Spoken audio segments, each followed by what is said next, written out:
Hello everyone. इस video में हम लोग ऑडिटिंग के कुछ इम्पॉर्टेंट एमसीक्यू को डिस्कस करने वाले हैं। तो चलिए आज की क्लास को हम लोग स्टार्ट करते हैं। देखिए आप लोगों को स्क्रीन पर सबसे पहला क्वेश्चन दिख रहा है। इस क्वेश्चन में कहा जा रहा है कि which of the following is based on the principle of division of labour. यानी कि इसमें पूछा जा रहा है कि इनमें से कौन सा सिद्धांत जो है वह डिवीजन ऑफ लेबर पर आधारित है। ऑप्शन ए है कि इंटरनल कंट्रोल, ऑप्शन बी है इंटरनल ऑडिट, ऑप्शन सी है इंटरनल चेकिंग या फिर नन ऑफ दीज। तो देखिए जो डिवीजन ऑफ लेबर के सिद्धांत पे जो प्रिंसिपल आधारित है उसका नाम क्या है, इंटरनल चेकिंग। ठीक है, यानी कि इंटरनल चेकिंग जो है वह डिवीजन ऑफ लेबर के सिद्धांत पे आधारित है। और देखिए इंटरनल चेकिंग क्या होता है कि इंटरनल चेकिंग के अंतर्गत जो एक कर्मचारी होते हैं वह दूसरे कर्मचारी के कार्यों की जांच जो है वह स्वयं कर लेते हैं। जैसे क्या होता है कि जब बुक्स ऑफ अकाउंट बनाया जाता है तो एक संस्था में कुछ कर्मचारी जर्नल को बनाते हैं, ठीक है, कुछ कर्मचारी लेजर को बनाते हैं, कुछ ट्रायल बैलेंस को बनाते हैं। तो इससे क्या होता है कि अगर जर्नल में कहीं गलती है तो जो कर्मचारी लेजर को बना रहे हैं तो इसको चेक कर लेंगे, ठीक है। और यदि मान लीजिए ट्रायल बैलेंस में एरर है तो लेजर की जो कर्मचारी है वो ट्रायल बैलेंस के कर्मचारी को चेकिंग का काम कर लेंगे। तो इंटरनल चेकिंग के अंतर्गत एक कर्मचारी यानी एक एम्प्लॉय के द्वारा दूसरे एम्प्लॉय के कार्यों की चेकिंग भी की जाती है। और यह जो सिद्धांत है वह डिवीजन ऑफ लेबर के सिद्धांत पर जो है वह आधारित है।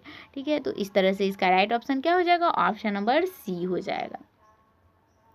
ठीक है, उसके बाद नेक्स्ट क्वेश्चन को देखिए। इस क्वेश्चन में कहा जा रहा है कि आंतरिक अंकेक्षण के रूप में संस्था के कैसे कर्मचारियों को नियुक्त किया जाता है। यानी कि जब हम इंटरनल ऑडिटर को नियुक्त करते हैं तो यह किस प्रकार के अंकेक्षक हो सकते हैं। ऑप्शन ए है कि जो लेखा पुस्तकों से संबंधित होते हैं, या फिर ऑप्शन बी है कि जो लेखा पुस्तकों से संबंधित नहीं होते हैं, या फिर ऑप्शन सी है कि जो ऑनेस्ट होते हैं और जो स्किल पर्सन होते हैं उनको, ठीक है। और ऑप्शन डी है इनमें से कोई नहीं। तो देखिए जब हम एक इंटरनल ऑडिटर के रूप में जब हम नियुक्त करते हैं अंकेक्षक को, तो यह अंकेक्षक क्या होने चाहिए, यह बुक्स ऑफ अकाउंट से रिलेटेड नहीं होते हैं, लेकिन यह क्या होते हैं, दक्ष होते हैं यानी स्किल होते हैं और ऑनेस्ट होते हैं। तो इस प्रकार के जो अंकेक्षक होते हैं उनको इंटरनल जो ऑडिटर है उसके रूप में जो है वह नियुक्त किया जाता है। उसके बाद नेक्स्ट क्वेश्चन को देखिए। इस क्वेश्चन में आप लोगों से कहा जा रहा है कि इंटरनल कंट्रोल में शामिल है। ऑप्शन ए है कि केवल आर्थिक नियंत्रण शामिल है, या फिर आर्थिक एवं गैर आर्थिक नियंत्रण को शामिल किया गया है यानी economic and non economic control को, या फिर ऑप्शन सी में है कि इकोनॉमिक, नॉन इकोनॉमिक एंड जो हमारा एडमिनिस्ट्रेटिव कंट्रोल है इन तीनों को शामिल किया गया है, या इनमें से कोई नहीं। तो देखिए जो हमारा इंटरनल कंट्रोल होता है ये इसका जो क्षेत्र है वो बहुत ही वाइडर है। इसमें हम लोग सभी प्रकार के इकोनॉमिक एक्टिविटी को, नॉन इकोनॉमिक एक्टिविटी को और फिर एडमिनिस्ट्रेटिव जो कंट्रोल है इन सारे को शामिल करते हैं इंटरनल कंट्रोल में। तो देखिए इसका राइट ऑप्शन क्या हो जाएगा, ऑप्शन नंबर सी हो जाएगा कि जो हमारा इंटरनल कंट्रोल है इसमें economic, non economic and administrative जो कंट्रोल होता है तीनों को शामिल किया जाता है। तो इसका राइट ऑप्शन हो जाएगा ऑप्शन नंबर सी। उसके बाद नेक्स्ट क्वेश्चन को देखिए। इस क्वेश्चन में कहा जा रहा है कि किसके लिए जो है वह इंटरनल चेकिंग मोस्ट सुटेबल होता है। यानी कि जब हम लोग इंटरनल चेकिंग का काम करते हैं तो यह किस प्रकार के ऑर्गेनाइजेशन या फिर इंस्टीट्यूशन के लिए जो है वह सुटेबल है। ऑप्शन ए है कि बिग इंस्टीट्यूशन के लिए, या फिर स्मॉल इंस्टीट्यूशन के लिए, या फिर बोथ, या नन ऑफ दीज। तो देखिए जब हम इंटरनल चेकिंग करवाते हैं तो क्या होता है कि यह बड़ी संस्थाओं के लिए जो है वह अच्छा माना जाता है, ठीक है। तो इसका राइट ऑप्शन क्या हो जाएगा, ऑप्शन नंबर ए हो जाएगा। उसके बाद नेक्स्ट क्वेश्चन को देखिए। इस क्वेश्चन में कहा जा रहा है कि एक इंटरनल ऑडिट हो सकता है, यानी कि एक जो इंटरनल ऑडिट होता है वह किस प्रकार का हो सकता है। ऑप्शन ए है कि वह चार्टेड अकाउंटेंट हो सकता है, या फिर एनी ग्रेजुएट यानी कोई भी व्यक्ति जो स्नातक पास है वह इंटरनल ऑडिटर हो सकता है, या फिर एनी कॉस्ट अकाउंटेंट यानी कोई भी कॉस्ट अकाउंटेंट है वह इंटरनल ऑडिटर हो सकता है, या इनमें से कोई नहीं। तो देखिए जो इंटरनल ऑडिटर है उसको होने के लिए क्या होनी चाहिए, उसके पास सीए की डिग्री होनी चाहिए। ठीक है, तो इसका राइट ऑप्शन क्या हो जाएगा, ऑप्शन नंबर ए हो जाएगा कि कोई भी चार्टेड अकाउंटेंट। ठीक है, कोई स्नातक व्यक्ति जो होता है वो इंटरनल ऑडिटर नहीं हो सकता है। कोई लागत लेखापाल है यानी कॉस्ट अकाउंटेंट है, यह भी इंटरनल ऑडिटर नहीं हो सकता है। इनमें से कोई नहीं, यह भी नहीं होगा। ठीक है, तो इस तरह से इसका राइट ऑप्शन हो जाएगा ऑप्शन नंबर ए। उसके बाद नेक्स्ट क्वेश्चन को देखिए। इस क्वेश्चन में कहा जा रहा है कि एन इंटरनल ऑडिटर इज, यानी कि एक आंतरिक अंकेक्षक यानी एक इंटरनल ऑडिटर होता है। ऑप्शन ए है कि अस्थायी कर्मचारी होता है, और अस्थायी कर्मचारी होता है, या इनमें से कोई नहीं। तो देखिए जो एक इंटरनल ऑडिटर होता है वह संस्था का क्या होता है, अस्थायी कर्मचारी होता है। ठीक है, वह संस्था का अस्थायी कर्मचारी माना जाता है, यानी परमानेंट एम्प्लॉय जो है वो होता है। ठीक है, तो इसका राइट ऑप्शन क्या हो जाएगा, ऑप्शन नंबर ए हो जाएगा।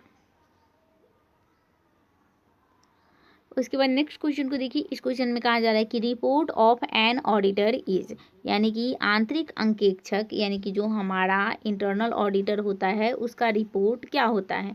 ऑप्शन ए है कि एक्सेप्टेबल होता है, या फिर नॉट एक्सेप्टेबल होता है, या फिर बोथ, या इनमें से कोई नहीं। तो देखिए एक जो इंटरनल ऑडिटर होता है उसका जो रिपोर्ट होता है वह क्या होता है, नॉट एक्सेप्टेबल होता है। ठीक है, तो इस तरह से इसका राइट ऑप्शन क्या हो जाएगा, ऑप्शन नंबर बी हो जाएगा। ठीक है, उसके बाद नेक्स्ट क्वेश्चन को देखिए। यहाँ कहा जा रहा है कि जो हमारा इंटरनल चेकिंग होता है उसका नेचर किस प्रकार का होता है, यानी कि nature of internal checking is it. Option A है कंटिन्यूटी, ऑप्शन बी है डिसकंटिन्यूटी, या फिर बोथ। तो देखिए इंटरनल चेकिंग का जो नेचर होता है वो डिसकंटिन्यूटी नेचर का होता है। ठीक है, तो इसका राइट ऑप्शन क्या हो जाएगा, ऑप्शन नंबर बी हो जाएगा कि जो हमारा इंटरनल चेकिंग होता है इसका नेचर डिसकंटिन्यूटी होता है। नेक्स्ट क्वेश्चन को देखिए। इस क्वेश्चन में कहा जा रहा है कि when the chartered accountant act of India was made, यानी कि भारत में चार्टेड अकाउंटेंट एक्ट कब बनाया गया था। ऑप्शन ए है 1914, ऑप्शन बी है 1949, ऑप्शन सी है 1956, ऑप्शन डी है 1960। तो देखिए इंडिया में जो चार्टेड अकाउंटेंट एक्ट है वह कब बनाया गया था, 1949 में। ठीक है, आप लोग इसको याद रखिएगा, ये बहुत ही इंपॉर्टेंट क्वेश्चन है, बहुत बार एग्जामिनेशन में पूछे भी जाते हैं। तो भारत में चार्टेड अकाउंटेंट एक्ट जो है वो 1949 में बनाया गया था। उसके बाद लास्ट क्वेश्चन है ये आप लोगों का, इसको भी देख लीजिए। भारत में कंपनी खातों का अंकेक्षण कब से अनिवार्य किया गया है, यानी कि when the auditor of companies act was made compulsory in India, यानी कि भारत में यानी इंडिया में जो कंपनी खाता है यानी कि कंपनी अकाउंट है उसका ऑडिटिंग जो है वह कब से कंपलसरी कर दिया गया था, कि किसी भी कंपनी का जो है वह ऑडिटिंग कराना कंपलसरी है। ऑप्शन ए है 1894, 1914, 1947 या 1952। तो देखिए भारत में जो है वह एक कंपनी के अकाउंट का जो है वह ऑडिटिंग करवाना जो है वह 1914 से ही कंपलसरी कर दिया गया था, कि कोई भी कंपनी है तो वह अपने बुक्स ऑफ अकाउंट का जो है वह ऑडिटिंग करवाए। ठीक है, यह उसके लिए कंपलसरी बना दिया गया था। तो इसका राइट ऑप्शन क्या हो जाएगा, ऑप्शन नंबर बी कि 1914 में जो है वह इंडिया में कंपनी के अकाउंट के ऑडिटिंग को अनिवार्य बना दिया गया था। ठीक है, तो इसका राइट ऑप्शन क्या हो जाएगा, option number B. I hope कि आपको समझ में आया होगा, और यह आप लोगों का इंटरनल कंट्रोल, इंटरनल चेकिंग और इंटरनल ऑडिटर जो चैप्टर है उससे रिलेटेड एमसीक्यू थे, और यहाँ से आप लोगों के एग्जामिनेशन में भी क्वेश्चन आए हैं और आगे भी आएंगे, तो आप लोग इसको कीजिए। फिर हम नेक्स्ट वीडियो में कुछ इसी तरह के इम्पॉर्टेंट एमसीक्यू आप लोगों के लिए लाते रहेंगे, तो आप हमारे साथ बने रहिए। और वीडियो पसंद आ रहा है तो आप लोग इसे लाइक कीजिए, चैनल को सब्सक्राइब कीजिए और वीडियो को शेयर कीजिए। तो हम मिलते हैं नेक्स्ट वीडियो में, तब तक के लिए थैंक यू वेरी मच।